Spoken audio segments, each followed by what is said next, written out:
That's going to help regulate their body temperature, especially on hot days like today. Keep them nice and cool.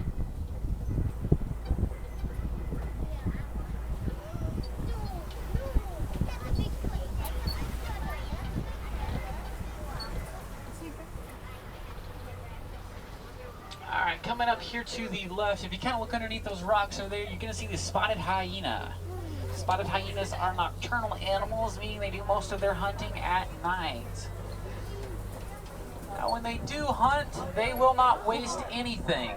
They will even eat the bones of their prey. Make sure we do stay sitting down, friends.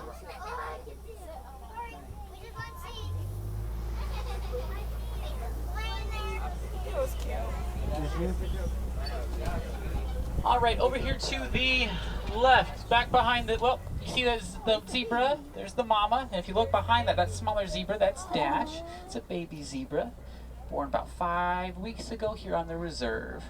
Might also notice back there, those are sable antelope. Sable antelope have those long, strong horns used to ward off predators. Sable antelope are also the official emblem of the Harambe Wildlife Reserve. Because they don't back down from challenges, they're very courageous, and they stick together. They don't take them away. Those are all traits that we admire here. Might notice here on the left this really large, almost rock-like looking formation. This is a termite mound. Termite mounds are made from dung, dirt, and saliva. It'll bake out here in the hot sun of the savanna and become as hard as concrete. A lot of animals out here like to use it as a scratching post.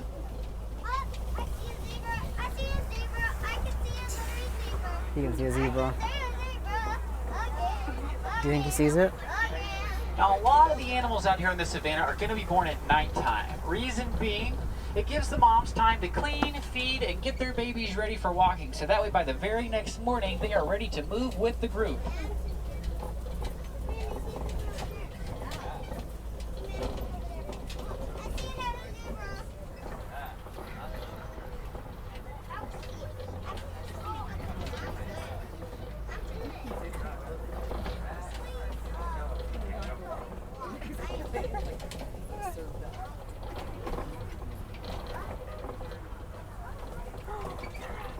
Yeah, I saw it.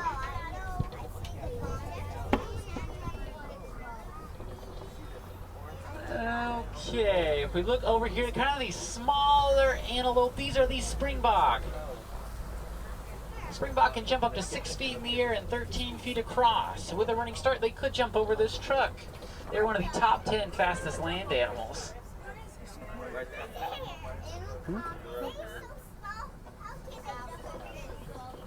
Also might notice those animals with the really long horns back there, those are Ankole cattle. Ankole cattle were first domesticated by the Watusi tribe.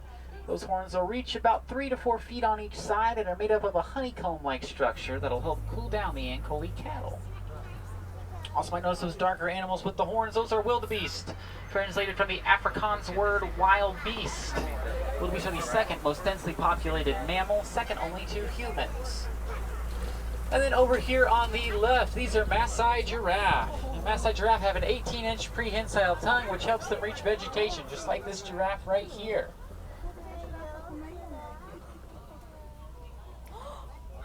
Now they'll eat for about 19 hours out of the day and only sleep for about 30 minutes.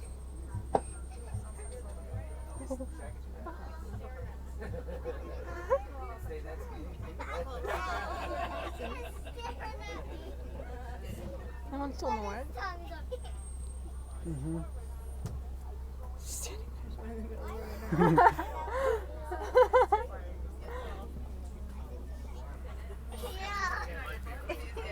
Sometimes. We're going to give the giraffe its space. Guess you could call this a giraffic jam, right? Thank you for your laughs. Now, you'll see those spots on the giraffe. That is just as unique as a human's fingerprint. No two giraffes have the same spot pattern. Now, a group of giraffes is called a tower.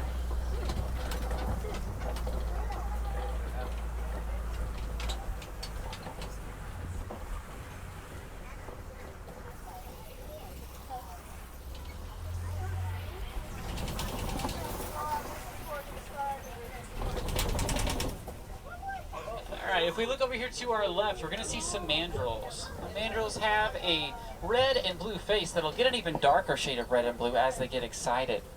They have little pockets inside of their mouths that they like to use to store snacks. You might see them show their teeth to one another. If they do it to each other, it's friendly. If they do it to any other animal, that's just the way they ward off their prey. If we look over here to our right, we're going to see an African elephant. Let's pull up a little bit, see if we can get a little bit better view. Now we can assume, I don't see any other elephants over here, so we can assume that this is the male. Males tend to be a little bit more secluded. Kind of walking back there. But hopefully everybody get a quick look at it. You missed him. He was walking. I already got up. I got it. Now, the females and the children will live close to one another, with the oldest female being the highest ranking elephant. She's going to have all the knowledge of all the past watering holes and migration trails.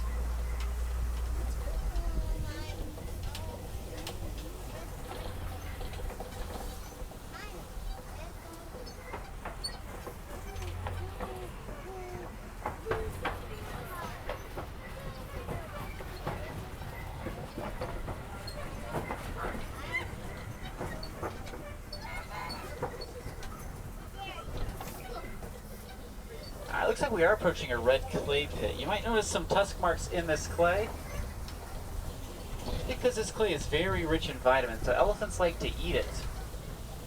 It helps keep it nice and strong, similar to the vitamins that you and I take. Now, an elephant's trunk can hold about 3 gallons of water, and what it likes to do, it'll take that muddy water that they find and put it up on their back. This helps to act as kind of, look at this elephant over here to the left. This kind of acts as a natural sunscreen because of that sensitive skin. So in parts of the world where farmers are worried about elephants destroying their crops, they place beehive fences at the edges of the fields. This helps keep the elephants safe and away from the crops. It helps keep the crops safe and in good condition, and it helps provide another source of income for the farmers in the honey that the bees produce. It's a win-win for everybody.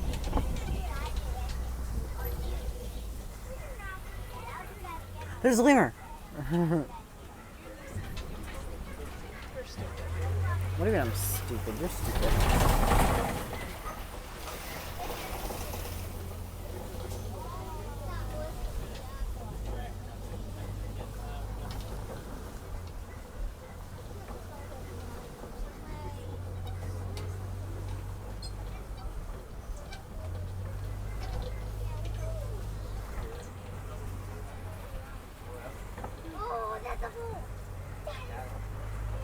See some more Ankoli cattle over here to the right.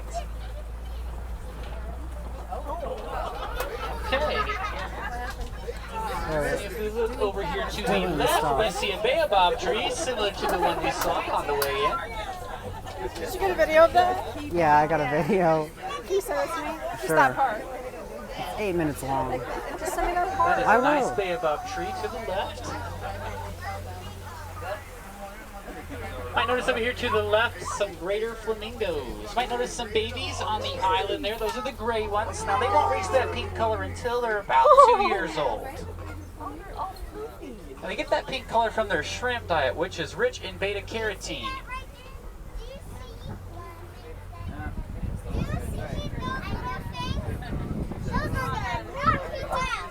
Now, greater flamingo are the lightest of all the flamingos.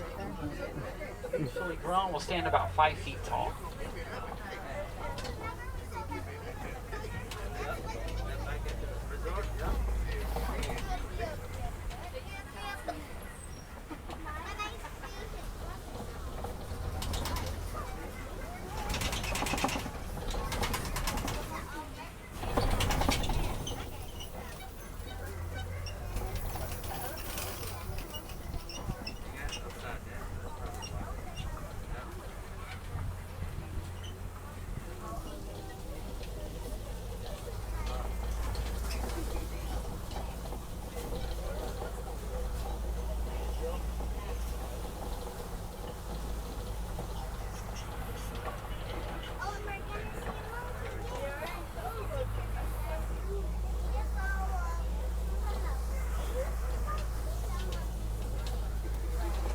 if you look over here to our right, you can see a water buck.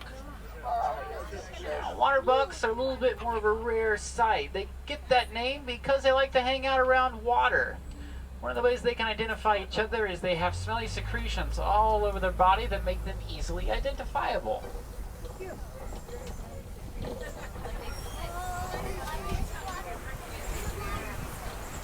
Alright, if we look over here to our left, kind of walk in there, you'll see a cheetah. Cheetahs are the fastest land animal with an average speed of about 60 miles an hour.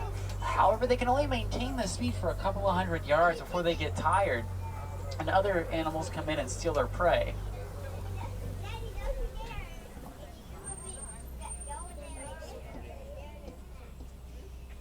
You might notice they have those black spots around their eyes. Those act as a sun deflectant, similar to how a football player or a baseball player will put that black chalk underneath their eyes to help keep the sun out. See another 2 cheetahs over here to the left, laying down here in the shade. Cheetahs are the only big cat that will hunt in the daytime.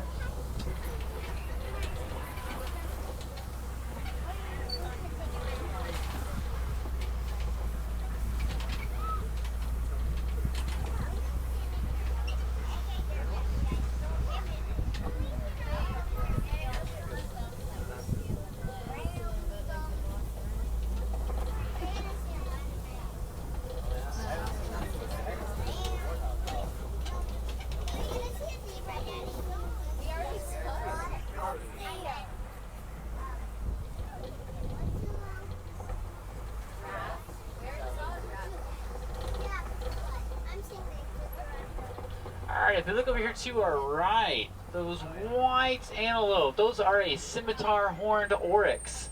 Now they get their name from their horns, which look like a scimitar sword, similar to the ones found in the movie Aladdin. Now that white coat helps to deflect the sunlight.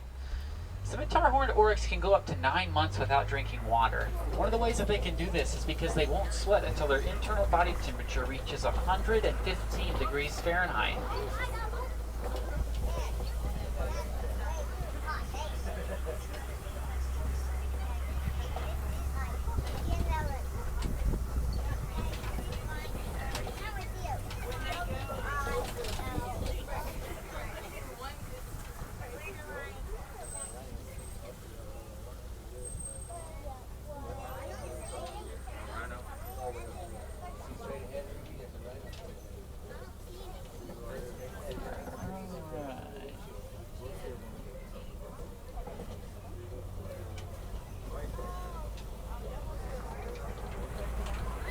Coming up here on the right, you're going to see laying down here past these, well, actually right over here we have a bontebok. Bontebok, at one point there were only about 15 bontebok left in the entire world. So farmers realized what was going on, so they put up a fence around them and have slowly increased the population. You'll also notice over here to the right a white rhino. It's actually a mispronunciation from the Dutch settlers. It comes from the Afrikaans word vite, meaning wide, which refers to their lips, which help them reach that vegetation that's close to the ground.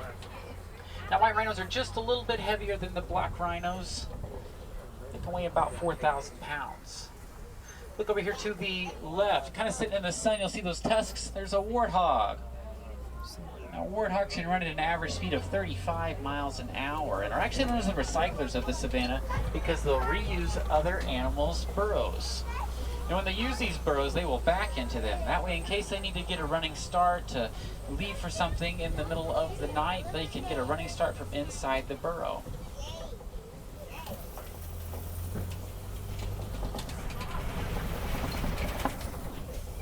It looks like we are approaching the warden's outpost.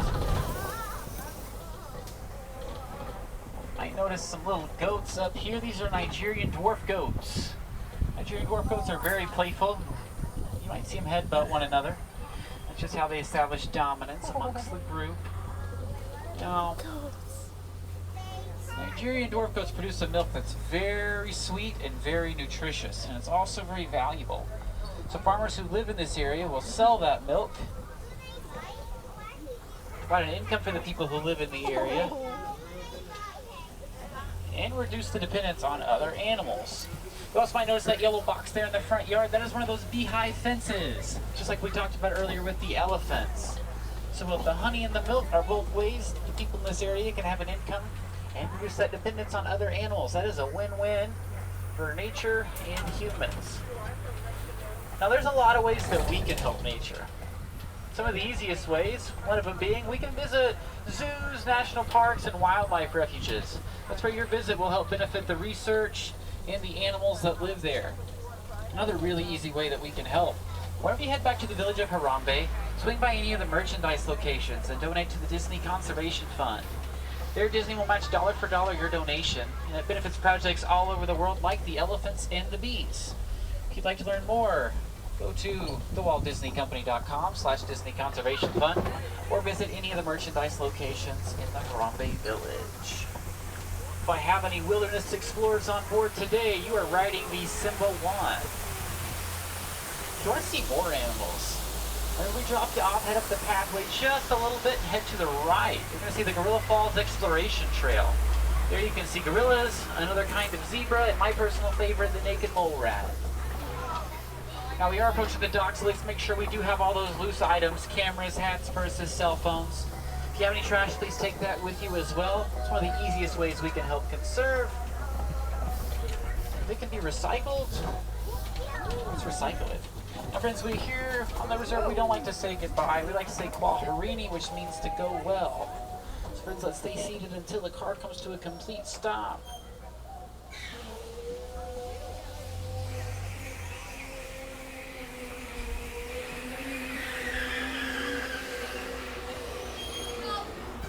Alrighty,